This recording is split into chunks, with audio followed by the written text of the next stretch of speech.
ఈ సినిమా మీకు ఎవరికి తెలియదు, ఆల్మోస్ట్ 5-6 ఇయర్స్ ముందు యాక్ట్ చేసిన సినిమా. కానీ అలా ఉండదు. ఎందుకంటే ఇందులో యాక్ట్ చేసిన ఆర్టిస్టులు మీకు కనిపిస్తున్నారు కదా ఇక్కడ, పెద్ద పెద్ద ప్రకాష్ రాజ్ గారు, బ్రహ్మానందం గారు, ఆలీ గారు, నాదర్ గారు, రాజేంద్ర ప్రసాద్, అసలు లేని వాళ్ళు లేరు. ఎల్బి శ్రీరామ్ గారు, బ్రహ్మాజీ, నేను, ఒక డిఫరెంట్ క్యారెక్టర్స్ మొత్తం అందరూ కూడాను అంతకుముందు చేయలేదు. ఈ క్యారెక్టర్ చేసిన, ఇందులో చేసిన క్యారెక్టర్లు ఇంతకుముందు ఎవరు టచ్ చేయలేదు. అసలు అంతా కొత్తగా ఉంటుంది. యాక్ట్ చేసినప్పుడు కూడా మాకు చాలా బ్రహ్మాండంగా ఎంజాయ్ చేస్తుంది. నిజంగా నేను కూడా చెప్పాలంటే ముందు సినిమా ఫీల్డ్కి వచ్చే ముందు నాటకరంగం నుంచే వచ్చాను. అందుకని నాకు ఈ సినిమా చాలా ఇష్టమైంది. కాకపోతే చాలా మధ్యలో డిసప్పాయింట్ అనేది, ఈ సినిమా ఫినిష్ అయినా కూడా రిలీజ్ అవ్వలేదు ఏంటి, రాలేదు ఏంటి అనుకున్నా. కానీ ఒక మంచి చేతిలో పడింది. ఇది సురేష్, ప్రొడ్యూసర్ సురేష్ పాటిల్ గారి చేతిలో పడింది ఇది.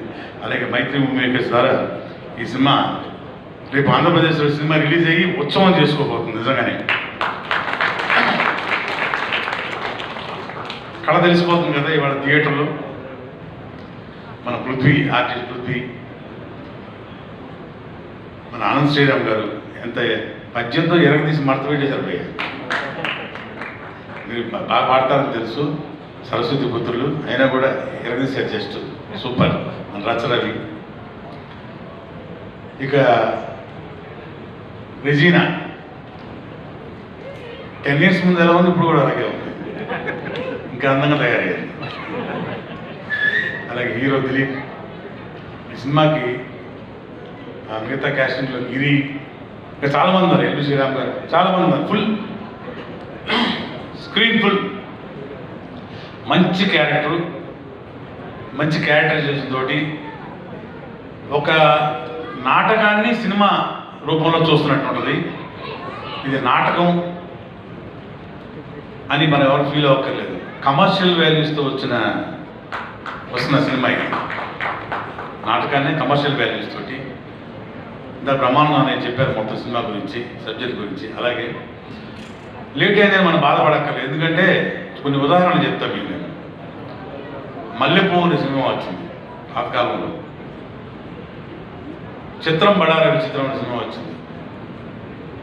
శంకరాభరణం, కరుణామయుడు, ఇలాంటి సినిమాలన్నీ స్టార్ట్ చేసిన తర్వాత 5-6 సంవత్సరాలు రిలీజ్ అయ్యింది, 6-7 సంవత్సరాలు రిలీజ్ అయింది. అవన్నీ సూపర్ డూపర్ హిట్స్. ఇది కూడా, ఈ ఉత్సవం సినిమా కూడా అదే గోవాకు రాబోతుంది 100%. ప్రొడ్యూసర్ గారు మంచి డబ్బులు. అలాగే ఇక ప్రత్యేకంగా చెప్పాలంటే మన director Arjun Sai AD act చేస్తున్నప్పుడు కూడా చాలా క్లారిటీతో ఉండేవాడు, మంచి క్లారిటీతోటి. చాలా బాధపడ్డాం, ఏంటి ఈ సినిమా ఇంకా బయట రాలేదని అనుకున్నాము. కానీ మంచి ప్రొడ్యూసర్ చేతులు, మంచి బ్యానర్ చేతుల నుంచి, మంచి డిస్ట్రిబ్యూషన్ చేతుల నుంచి బయటకు వెళ్ళబోతుంది. ఈ సినిమా 100% సూపర్ హిట్ అవుద్ది. మళ్ళీ ఇందాక అన్నయ్య అన్నట్టు మళ్ళీ సక్సెస్ ఉత్సవంలో మనందరం కలుసుకోబోతున్నాం. ఈరోజు వచ్చిన అతిరథ మహారాజులు, ఇంకా ప్రత్యేకంగా మన మ్యూజిక్ డైరెక్టర్ అన్నమూరి గారు, ఇంకా ఆయన గురించి ప్రత్యేకంగా చెప్పేది ఉంది. మొత్తం అన్ని ఆల్ ఇన్ వన్, అన్ని సినిమాలు ఒకేలాగా, పౌరాణికం కావచ్చు, జానపదం కావచ్చు, సాంఘికం కావచ్చు, అన్నీ కూడా ఏ సినిమా తీసుకున్నా బ్రహ్మాండమైన మ్యూజిక్ గల గొప్ప మ్యూజిక్ డైరెక్టర్. అన్ని మంచి టెక్నికల్ వాల్యూస్ తోటి సినిమాలో ఆర్టిస్టులు కానివ్వండి, టెక్నీషియన్స్ మంచి వాళ్ళు పడ్డారు సినిమాలో. గ్యారెంటీగా సినిమా హిట్ అవుతుంది. అండ్ ఇవాళ ఫ్లాప్ లేని డైరెక్టర్ అనిల్ రావిపూడి గారు ఈరోజు విశిష్ట అతిథిగా ఇక్కడికి వచ్చారు. ఆయన ఎందుకు వచ్చారని చెప్తున్నా కదా, అన్ని ఫంక్షన్స్ రారు కదా, ఈ ఫంక్షన్కి వచ్చారంటే ఈ సినిమా స్పెషాలిటీ అదనమాట.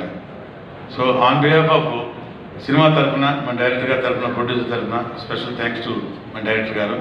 And once again super hit అవబోతున్న సినిమాకి మనం అందరం కూడాను జేజేలు కలుగుదాం. Thank you very much. Thank you. Thank you so much sir.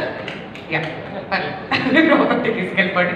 But కొన్ని ఎవర్ గ్రీన్ కథలు ఉంటాయండి, అది రిలీజ్ టైంతో సంబంధం లేదు, ఎప్పుడు రిలీజ్ అయినా కానీ ఖచ్చితంగా సినిమా హిట్ అవుతుందనే నమ్మకం ఇక్కడ కాస్ట్ అండ్ క్రూలో ప్రతి ఒక్కరిలో కూడా చూస్తున్నాం. అండ్ ఎస్పెషలీ నటించిన నటులు ఇంత కాన్ఫిడెంట్గా ఉన్నారు అని అంటే ఈ సినిమా నుంచి ఖచ్చితంగా మనం అందరం కూడా చాలా చాలా ఎక్స్పెక్ట్ చేయొచ్చు.